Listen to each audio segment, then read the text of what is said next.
안녕하십니까. 맨눈으로 세상의 흐름 읽어드리는 와이타임스 정세 분석의 주북일입니다.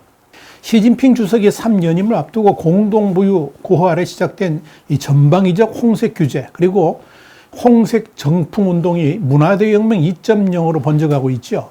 그런 홍색 규제의 1순위 타겟이 바로 이 정보통신기술, 그러니까 ICT하고 결합을 한 혁신적 아이디어로 부를 창출한 기업들이 있죠. 바로 빅테크 기업들입니다.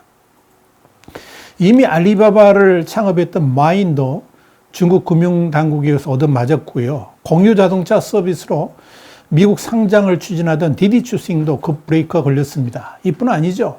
이 공유경제에 부응하라는 이 중국 정부 당국의 서슬퍼런 지시 때문에 빅테크 기업들은 앞다퉈서 고개를 조아리면서 이른바 3차 분배라는 기부금을 내놓고 있습니다. 腾讯과 메이트완, 그리고 바이트댄스, 샤오미 등이 이미 거액을 출연했고요. 알리바바도 동참을 했죠. 지난 4월에 이미 500억 위안, 500억 위안이면 한 9조 원 정도 되는데 이걸 내놨던 腾讯은 다시 또 500억 위안을 냈고요. 9월 들어서 알리바바가 1000억 위안, 한 18조 원을 기부했습니다.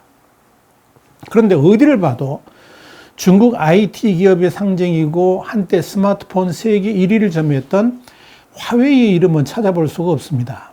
자, 그렇다면 왜 화웨이는 빅테크 규제라는 홍색 규제의 광풍 속에서 아무런 피해도 없이 이렇게 온전한 것일까요? 화웨이가 이렇게 중국의 빅테크 규제에서 벗어난 중요한 이유 중에 하나가 바로 성실한 세금 납부라고 주장하는 이들이 있습니다. 사실 지난해 영업이익, 순이익, 납세액을 보면 지금 표에 보시는 바와 같이 화웨이가 8,941억, 646억, 1,010억 위안이죠. 그리고 알리바바는 4,821억, 1,598억, 200억 위안입니다. 腾讯은 5,097억, 1,493억, 366억 위안입니다. 자, 순이익보다 납세액이 더 많은 회사는 화웨이밖에 없습니다. 납세 규모 또한 비교가 안 될 정도입니다. 물론 이 업종에 따른 세율 차이가 있기 때문에 이제 그런 차이가 나는 것이긴 합니다만, 그럼에도 불구하고 중국 일부 네티즌들은 腾讯은 화웨이를 배우라 이렇게 윽박지르기도 합니다. 그렇다면 화웨이가 과연 그렇게 세금도 잘 내고 또 그렇기 때문에 빅테크 규제에서 벗어난 것일까? 이걸 우리가 좀 알아봐야 됩니다. 여기서 주목해야 될 게 하나 있는데요. 지난 7월에 미국의 웬디 셔먼 국무부 부장관이 중국의 텐진을 방문해가지고 왕이 외교부장 그리고 쇠펑 미주 정책 담당 부부장하고 회담을 했었습니다. 그때 중국 측은 미국이 잘못했다는 목록, 중국이 우려하는 목록, 또 넘어서는 안 된다는 바톤라인을 말하는 소위 두 벌의 리스트와 세 가지 한계선, 레드라인을 제시한 바 있습니다. 그 중에서 미국이 잘못했다는 목록 속에 들어간 내용 중 하나가 화웨이의 멍한조 부회장을 체포하기 위해서 캐나다 정부에 압력을 넣은 점, 이걸 들었습니다. 그러면서 이 멍한조 부회장을 즉각 중국으로 돌려보내야지 미중 관계도 정상화될 수 있다라고 말한 겁니다. 그런데 말입니다. 여기서 분명히 우리가 알아야 될 게 하나 있는데요. 중국은 그동안에 통신장비 기업인 화웨이를 분명히 민간 기업이라고 주장을 해왔습니다. 그런데 미중 관계 정상화의 선결 조건으로 민간 기업의 임원을 석방하라고 요구한 이유는 과연 뭘까요? 왜 그렇게 중국의 정부 당국까지 나서가지고 일개 민간 기업의 송환을, 임원의 송환을 미중 간 외교 복원의 선결 조건으로 내세우는 것일까요? 화웨이가 이렇게 중국 당국으로부터 특별한 대우를 받는 이유 중에 하나는 이 런정페이 화웨이 회장의 정치적 성향 때문인 것으로 보는 사람들도 있습니다. 이 런정페이가 한 어록 중에 중국 내에서 상당히 많이 회자되는 말 중에 하나가 바로 이겁니다. 상인은 절대 정치에 관여해서는 안 됩니다. 중국에 상인이라는 존재가 등장한 이래 만연한 정경유착, 그러니까 상인이 정치에 관여하는 문화와 완전히 결별을 해야 됩니다. 이런 말입니다. 그런데 이 런정페이의 그동안 행적을 보면 이런 말과는 완전히 다르게 행동해온 것이 사실입니다. 정경유착하고는 거리를 두라 그랬는데 실제 그는 정치 쪽에 굉장히 가까웠습니다. 그렇게 정치 쪽에 가까이 줄 서 있는 사람 또한 드물다. 오히려 이렇게 말하는 게 옳습니다. 지난 7월에 권력 서열 3인 리잔수 전인대 위원장이 구이저우를 시찰한 적이 있었습니다. 그때 이 구이저우가 고향인 런 회장이 화웨이의 클라우드 센터에서 직접 리 위원장을 영접했습니다. 그리고 이런 장면은 중국 중앙방송, 그러니까 CCTV 메인 뉴스를 통해서 전국에 송출됐습니다. CCTV의 메인 뉴스에 런정페이 회장이 등장했다는 것, 그것도 리잔수와 함께 등장했다는 것, 이건 엄청난 정치적 의미가 있습니다. 한마디로 런정페이가 리잔수의 사람이라는 단순한 대의적 이미지는 물론이고요. 이 화웨이를 정부가 보호해준다, 화웨이가 정부하고 가깝다, 이런 이미지도 던져주는 거죠. 화웨이의 진면목은 이것만이 전부가 아닙니다. 화웨이가 중국 정부 당국으로부터 특별한 대우를 받는 또 다른 이유, 아니 어떻게 보면 근본적인 이유가 하나 있습니다. 그게 뭐냐면 화웨이, 지금 한자 한번 보시기 바랍니다. 화웨이, 이 이름을 보세요. 이름 자체가 뭡니까? 중국을 위하여입니다. 중국을 위하여. 또한 이 회사의 창업자인 런정페이도 인민해방군 출신입니다. 창업 이후에 화웨이가 맨 먼저 손을 댄 사업이 뭐냐? 중국 정부하고 인민해방군의 납품 독점 사업이었습니다. 그러면서 전 국민을 감시하는 체계인 황금방패 프로젝트, 이것의 주 사업자로 활동하면서 회사를 키워왔습니다. 그렇다면 화웨이의 실제 주인은 과연 누굴까요? 중요한 것은 화웨이는 최대 주주의 명단과 이사, 그리고 이사회 내용도 공개하지 않습니다. 이건 화웨이 주인이 사실상 중국 공산당이라는 의미죠.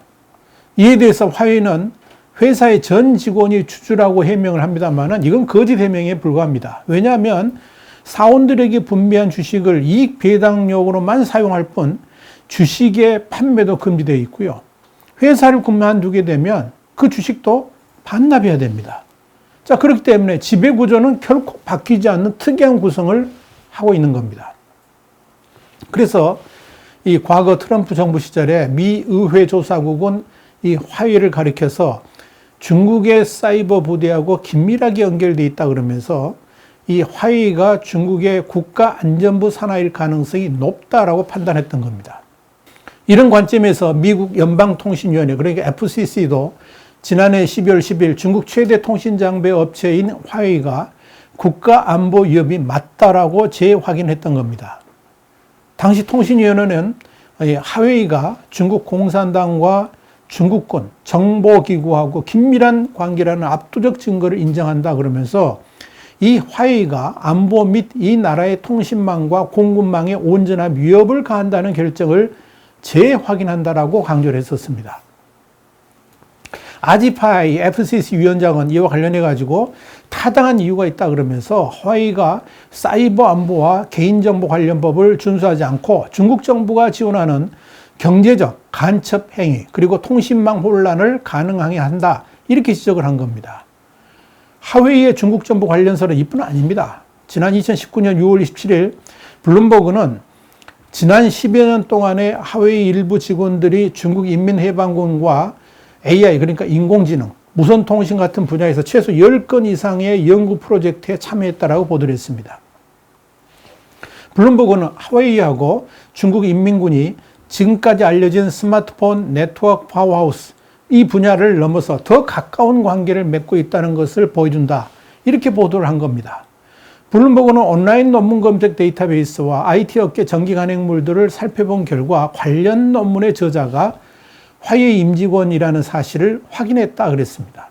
이건 화웨이가 중국 인민군과 군사안보적 문제, 그리고 이와 관련해 가지고 협력과 또 인민해방군 프로젝트에 참여했다는 것을 방증한다라고 재차 강조를 했습니다. 그러면서 10편의 협력 논문은 빙산의 일각에 불과할 것이다, 이런 시각도 전했습니다. 이렇게 화웨이가 중국 공산당과 깊이 연계된 기업이기 때문에 해외의 각종 기밀을 캐내고 또 스파이 활동을 하는데 깊이 연루된 것으로 보입니다.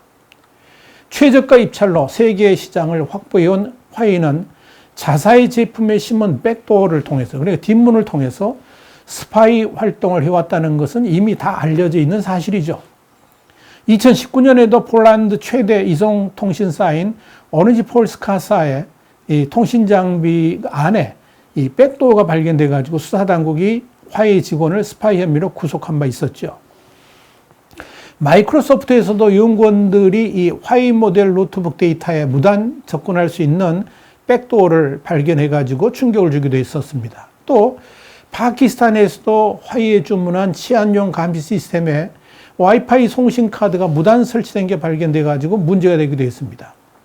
이런 스파이 혐의는 인도와 호주, 네덜란드, 아프리카를 넘어가지고 미국에서까지 발견되면서 이 화웨이 사용에 비상이 걸렸고 국가 안보를 젖먹는 스파이 행위를 하는 회사다. 이런 낙인이 찍히게 된 겁니다. 한국도 이런 화웨이의 스파이 활동의 예가 아니라는 사실도 이미 밝혀진 바 있죠.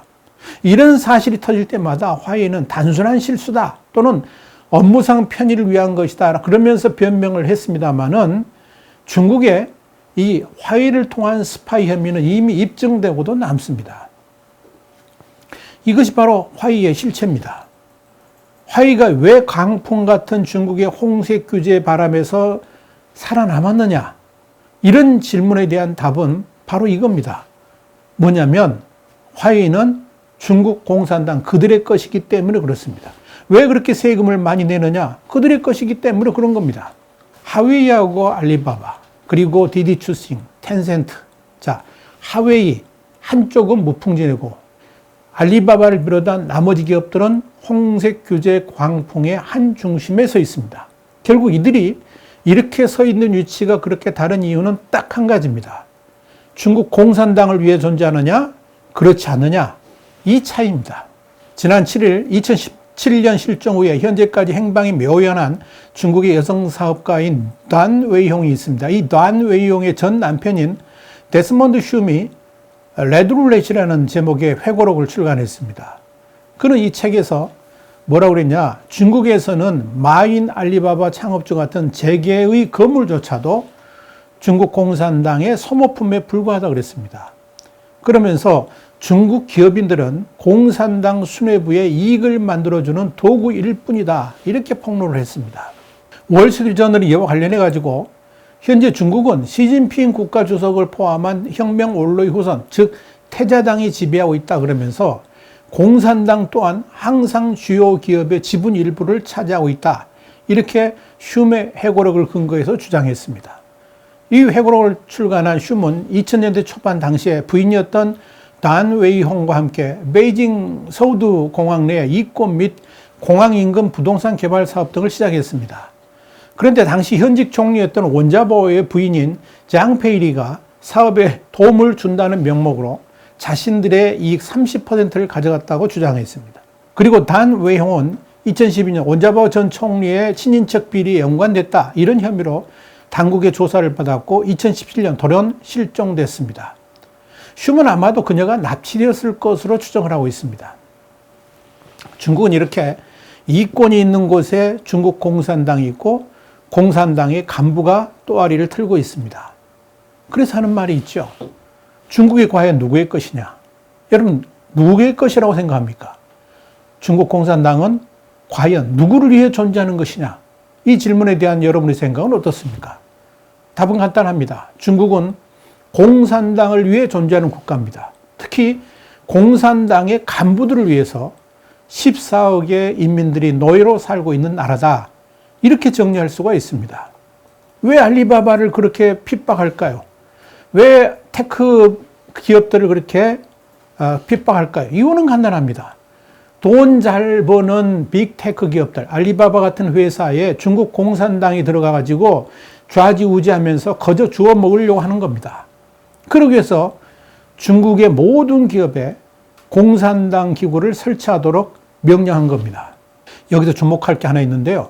뭐냐면 중국의 민간 기업에 공산당 지부가 설치되면 어떤 일이 벌어진지 아십니까? 그 기업의 오너나 회장 그리고 사장보다 그 기업의 공산당 서기가 훨씬 더 큰 발언권을 갖는다는 겁니다. 여러분, 이것이 바로 중국입니다. 와이타임스 정세 분석이었습니다. 다음 시간에 다시 뵙겠습니다. 감사합니다.